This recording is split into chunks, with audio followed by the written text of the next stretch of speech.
Cát ngọt. Cát nhưng mà nó cứ bỏ Cái gì liếm kiểu nó thích tìm hiểu. Xay rồi xay. nhưng mà còn Không được giấy. còn mà Không được giấy.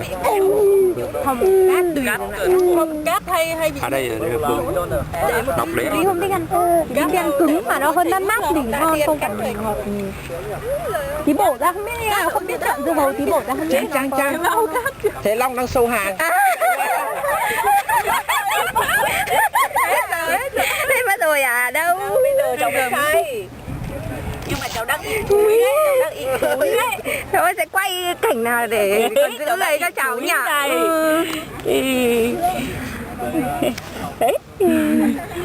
Sao mà mặt mũi hôm nay cứ bí xị thế con? Thế thì Bao tuổi bao tháng thì Min là lớn nhất đúng không?